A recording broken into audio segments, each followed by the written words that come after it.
This has been kind of a real motivating factor in my public service career is climate change policy.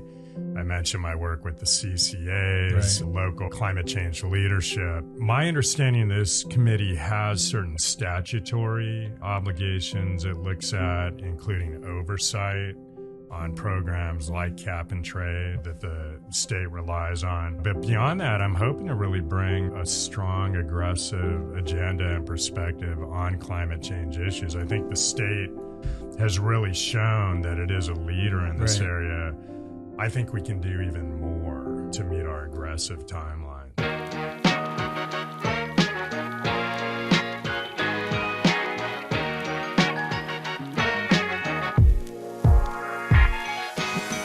Hello and welcome again to another episode of Sacktown Talks. Today we're glad to be joined by Assemblymember Damon Connolly, new to the house here. Damon, how's it going? Welcome to the program. And welcome to Sacramento. Oh, absolutely. Great to be here at the program and also starting the new job. Yeah, awesome. Last week, I guess, was your first week back to Sacramento. Kind of what'd you guys do last week and kind of how'd you spend your first week of the new year? Well, really getting up to speed. We have a number of new colleagues, which is creating a lot of good energy, meeting our other assembly members. We're waiting for committee assignments, but anxiously getting our bill ideas together.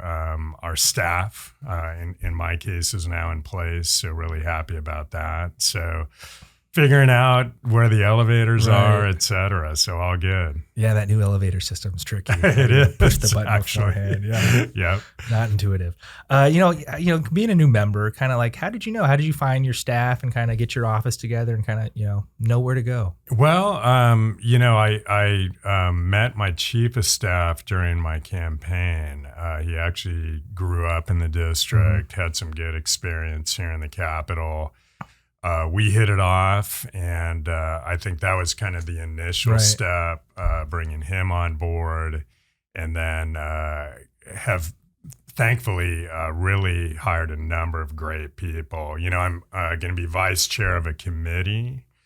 That was great news in the climate change space, and bringing some additional staffing capability in that regard as well, which has been good. So you represent 8012. Can you kind of tell us a little bit about your district for those who don't know? It's a great district. It's all of Marin County and southern Sonoma County. So really beautiful, a lot of interesting different perspectives, right? A lot of folks commute to San Francisco or elsewhere in the Bay Area.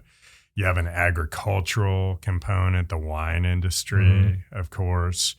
You have a lot of the same issues that are confronting communities around the state: homelessness, housing, transportation issues. So a lot of the stuff I had a chance to work on as a local government official for 18 years, actually. Wow, 18 years. Yeah. So like all the laws that were, made here to put the pressure on Marin County to do housing, you actually had to, I guess, implement and I guess deal with. So now you're here, you can kind of return the favor, huh? Absolutely. No, and with you put it well. I mean, with that perspective, it's kind of where the rubber meets the road. How are these laws affecting our communities? I can actually have an impact on that now, and I think that resonated with voters. Right.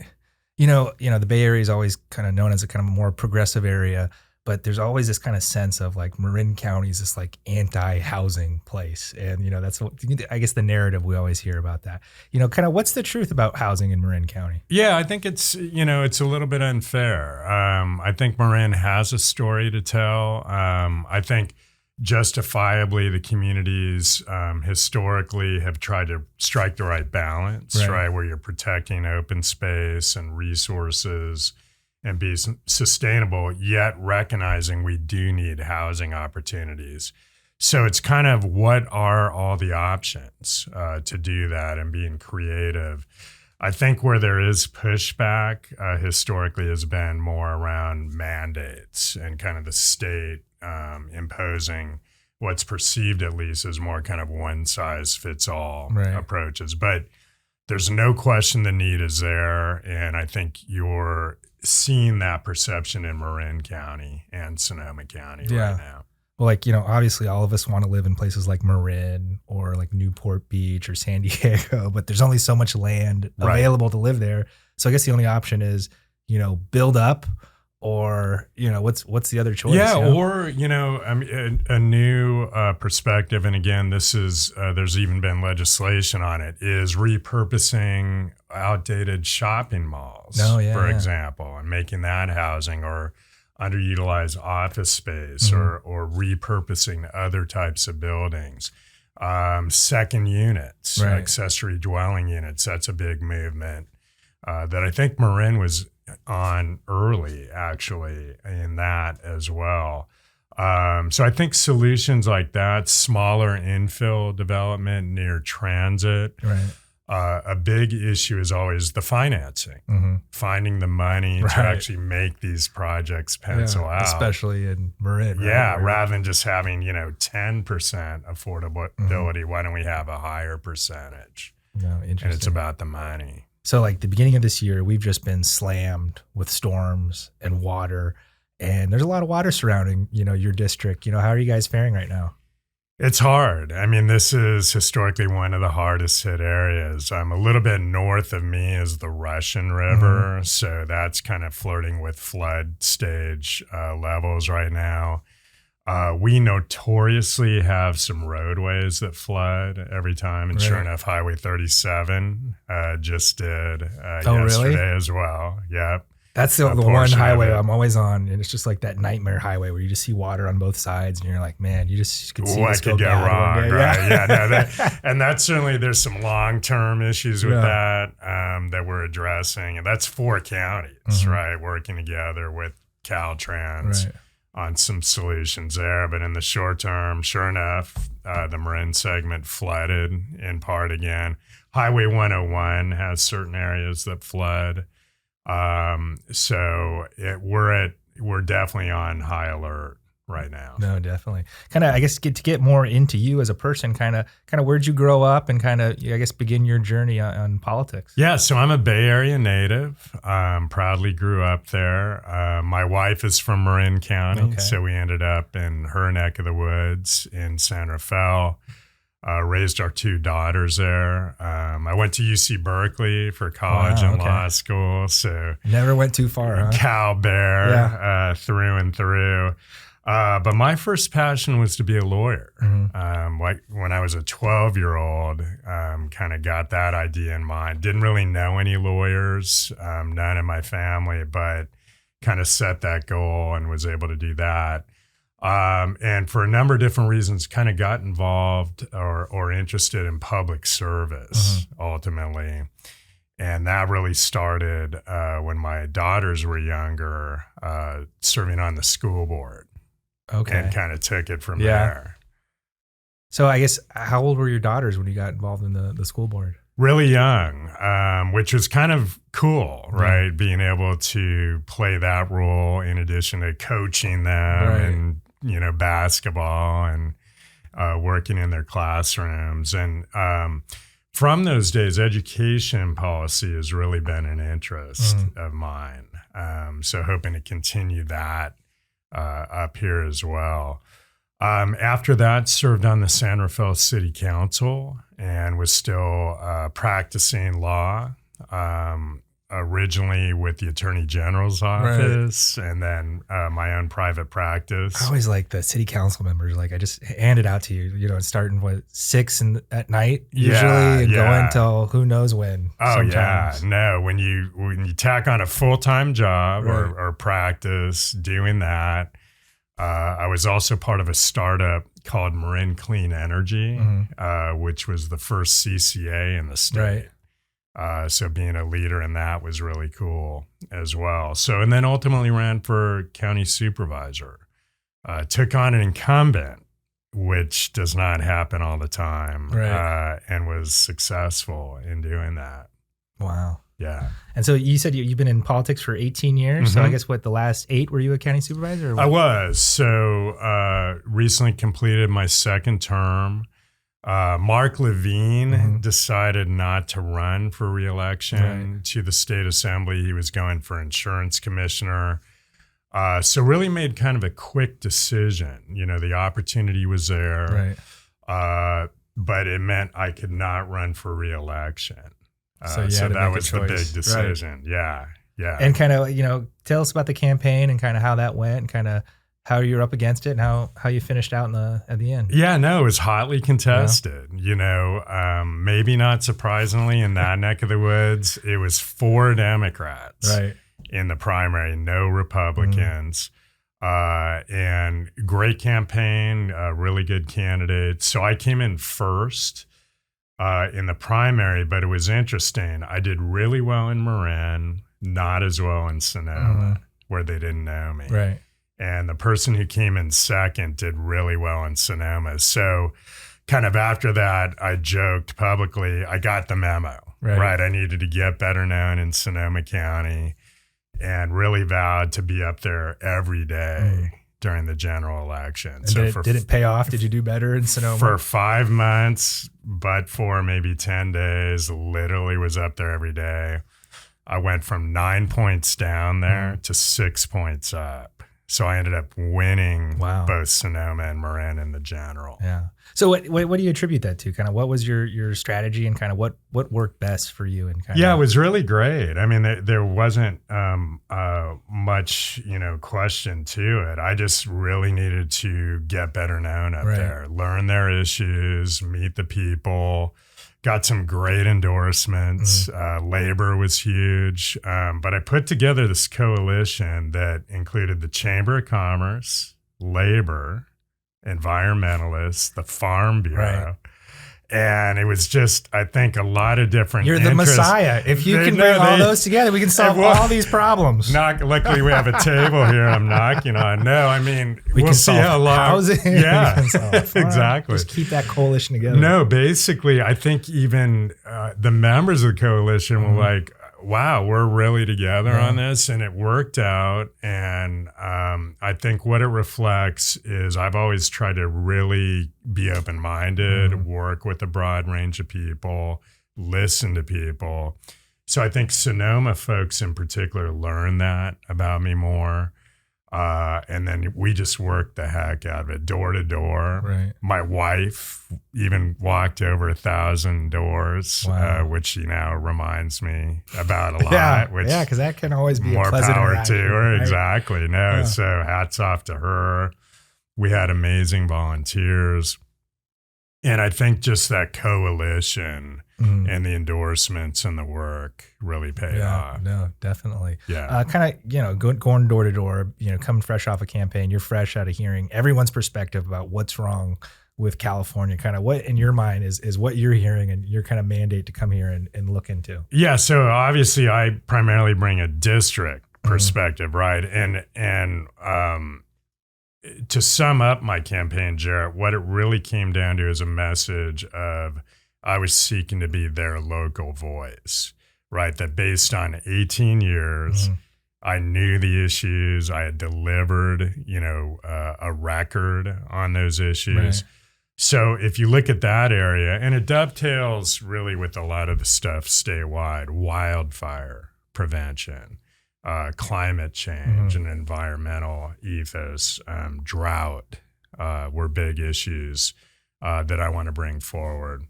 Housing and homelessness, as well as, keeping our schools strong. Right. So, yeah, I would say those were the main things I ran on. And certainly they're front and center along with other issues up here. Yeah. So you were appointed vice chair of the Joint Legislative Committee on Climate Change Policies, kind of, you have a background kind of in regulatory things, working with the AG's office and stuff like that. So that obviously will come in handy. Kind of what are some of the things you're looking to get into being vice chair on that committee? Yeah, no, I'm really excited. First of all, the fact that, it'll be an opportunity to work with the Senate. So we just learned that Senator Henry Stern will be my counterpart. So very anxious to sit down with him and come up with our agenda. My understanding and what's exciting about it is, again, this has been kind of a real motivating factor in my public service career is climate change policy. I mentioned my work with the CCAs, local climate change leadership. My understanding, this committee has certain statutory obligations it looks at, including oversight on programs like cap and trade that the state relies on. But beyond that, I'm hoping to really bring kind of a strong, aggressive agenda and perspective on climate change issues. I think the state has really shown that it is a leader in this area. I think we can do even more to meet our aggressive timelines. I guess that's kind of interesting is, being from Marin and you guys have your own CCA, you guys are doing your own kind of clean power thing there. Is that a model that we can put out through the state? Because I guess there's a lot of skepticism out there that, every summer comes and we don't have enough power. And like, here we are in the winter and all our power is going out. So how can we, kind of get to that clean energy agenda and kind of keep the lights on? It's going to be a lot of different ways. But yeah, the CCA movement, I think, has taken hold because we all remember those days when it was just Marin and then a few other jurisdictions. It was untested and perceived as risky. It had a lot of pushback, primarily from utilities. I just heard recently there are now over 200 communities who are operating under CCAs right now. So it has really taken off statewide. I think it's part of the solution. I think more broadly speaking, it's all about giving people the opportunity to tap into renewable sources, and that includes having the infrastructure to do it. One other area I'm really interested in is EV adoption, as an example, kind of facilitating that. We have some pretty aggressive targets right now in California. It kind of, EVs are kind of coming hold. People are transitioning. And there's always that kind of argument of, well, do we have enough power for everyone to charge their cars? Right. But, a lot of these cars are coming back, like the Ford F-150 Lightning and a lot of these trucks where you can actually power your house too. Yes. Kind of what are some of these new things that you guys are looking for the EVs that can help solve this kind of grid and power infrastructure? So I think you hit it on the head. It's those creative ideas, like bi-directional capability is what you're talking about. And my understanding is there may be some legislation on every that EV coming should out. be that way, right? Like, why not? Like, can't Tesla just do a over-the-air update and just kind of put that in? Absolutely. Now you can drive by day and then take care of some of your household needs. If I could have kept my refrigerator on just by plugging my car back into my house, that'd have been great. So it's that kind of stuff. Yeah, it's and again, California can be the lead in a way that's not just good for the environment. Economically, it's creating opportunity as well. No, definitely. Recently the Legislative Analyst's Office kind of came out with a scathing kind of report on our cap and trade system and some of our climate goals. Kind of, what did you take out of that report, and kind of, what are you going to use from that to kind of bring forward to your committee? I think it was very meaningful. I'm glad that they came out with that. My sense is the committee that I'll be co-leading is precisely the kind of venue where we can take up those issues and really be kind of candid about where are we, where do we need to go, and how do we get there, for sure. Yeah, definitely. So it's bill introduction season. What do we got? Ledge Council language updates coming up this Friday. Then you got your introduction deadline coming a little after that. Kind of, what are some of the things you're working on? And, have you figured out your mix yet, or how many bills you're going to carry this year? Yeah, we're getting there. And as a new member, I've got to say this has been kind of one of the better parts of the process, is just really seeing how that all works. And gratefully, I come from a district where a lot of people have ideas. And that was kind of one thing I anticipated, and they're not disappointing. So, for example, one bill idea that has now been numbered as AB 99 is the issue of use by Caltrans of pesticides along roadways. So what our bill language, as introduced, says is if you're in a county jurisdiction that have banned the use of pesticides, that Caltrans has to abide by that. The concern being that glyphosate, other known harmful carcinogens, are being used by Caltrans along roadways that have a public health impact. So that is one bill that we're doing. The wildfire space, as I mentioned, is something I'm very interested in. So we're introducing legislation around that, including, for example, ensuring that seniors who may live in wildfire-prone areas cannot be denied their insurance coverage. That's something we've been hearing about back home as well. Those insurance companies. I know, right? Let's not go there this episode, at least. Organic farming. A lot of entrepreneurs, a lot of leaders in my district. We want to facilitate small farmers to be able to get that designation and get the funding that comes with it. Other areas we're looking at gun violence. I'm hoping to work with my colleagues. We have a few ideas there, and I know others are percolating. The Portantino bill, which I understand is being reintroduced. I'd love to co-author that. Just fell short. As an example. That's right. Last time. Those are just some of the ideas. And as I said, kind of the overarching oversight goal around our climate programs as well. Wildfires, we just got all this water and, feels like the drought's over. And you're like, okay, great. We're not going to have any wildfires this year. But you're like, wow, I just saw a lot of trees fall over. A lot of trees fell over here at the Sacramento and urban area. I bet a lot of trees fell over in the forest too, which means there's probably going to be a lot of fuel out there in the forest to kind of clean up.